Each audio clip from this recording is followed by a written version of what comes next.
दूसरी बार जम्मू कश्मीर के मुख्यमंत्री बने उमर अब्दुल्ला। शेर कश्मीर सेंटर श्रीनगर में एलजी मनोज सिन्हा ने शपथ दिलाई। सुरेंद्र कुमार चौधरी ने जम्मू कश्मीर के डिप्टी सीएम पद पर शपथ ली। नौशेरा सीट से विधायक चुने गए हैं सुरेंद्र कुमार चौधरी। सकीना इटू ने भी ली मंत्री पद की शपथ। विधान परिषद की सदस्य रही हैं सकीना। डीएच पोरा सीट से जीती है विधानसभा का चुनाव। उमर अब्दुल्ला सरकार में जावेद अहमद राणा ने मंत्री पद की शपथ ली। तीसरी बार विधायक चुने गए हैं जावेद। मेंढर सीट से विधायक है जावेद अहमद। जावेद अहमद डार और सतीश वर्मा ने भी मंत्री पद की शपथ ली है। सतीश शर्मा छंब सीट से चुने गए विधायक। उमर अब्दुल्ला की शपथ लेने के बाद नेशनल कॉन्फ्रेंस में जश्न का माहौल। कार्यकर्ताओं ने एक दूसरे को मिठाई खिलाई। दिल्ली में आम आदमी पार्टी ने की जनसंपर्क अभियान की शुरुआत। केजरीवाल ने कहा, मैं दिल्ली में घूम रहा हूं, जनता जानना चाहती है कि मुझे गिरफ्तार क्यों किया गया। मुंबई के एमसीए लाउंज में महायुति गठबंधन ने पेश किया सरकार का रिपोर्ट कार्ड। रिपोर्ट कार्ड के जरिए महाविकास अघाड़ी सरकार और महायुति सरकार के कामकाजों की तुलना की।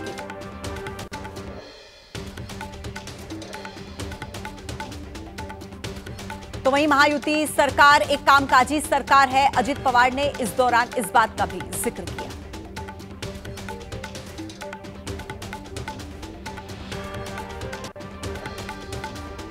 महाराष्ट्र चुनाव से पहले कांग्रेस को बड़ा झटका। कांग्रेस के महासचिव जावेद श्रॉफ एनसीपी में शामिल हुए। अजित पवार की मौजूदगी में ज्वाइन की एनसीपी। बीजेपी केंद्रीय चुनाव समिति की बैठक आज शाम को 6 बजे बीजेपी के मुख्यालय में ये मीटिंग होगी। महाराष्ट्र विधानसभा चुनाव के प्रत्याशियों के नाम पर लगेगी मुहर। महाराष्ट्र बीजेपी अध्यक्ष चंद्रशेखर बावनकुले का बयान। बोले, बीजेपी की ज्यादातर सीटें तय हो चुकी हैं। लोकसभा चुनाव से हमने बहुत कुछ सीखा है। हम विकसित भारत को लेकर चुनाव लड़े, कांग्रेस फैलाती रही झूठ।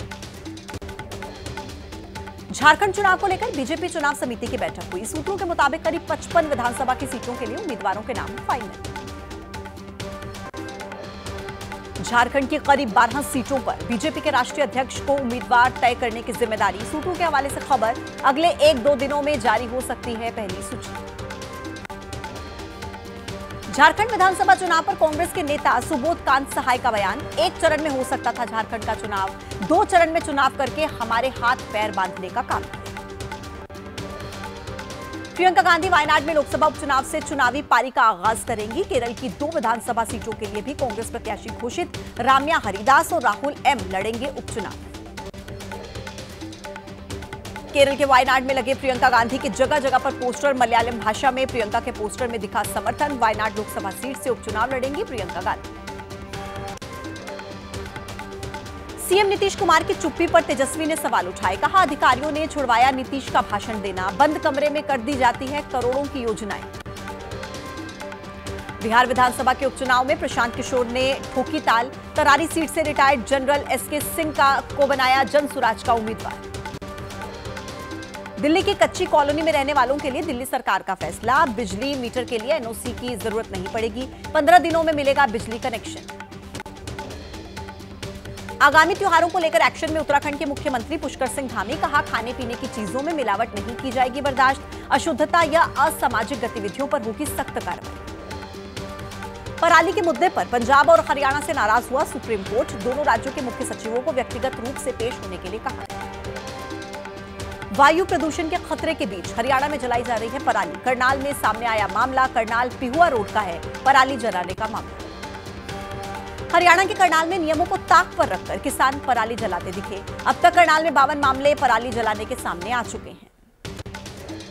दिल्ली में वायु प्रदूषण को कम करने को लेकर दिल्ली सरकार सख्त। ग्रैप 1 का सख्ती से पालन कराने के लिए प्रशासन को सीएम आतिशी ने निर्देश दिए। वायु प्रदूषण को देखते हुए नोएडा में ग्रैप लागू हुआ। जांच और कार्रवाई के लिए टीमों का गठन हुआ। यूपीपीसीबी ने जारी कर दी हैं गाइडलाइंस।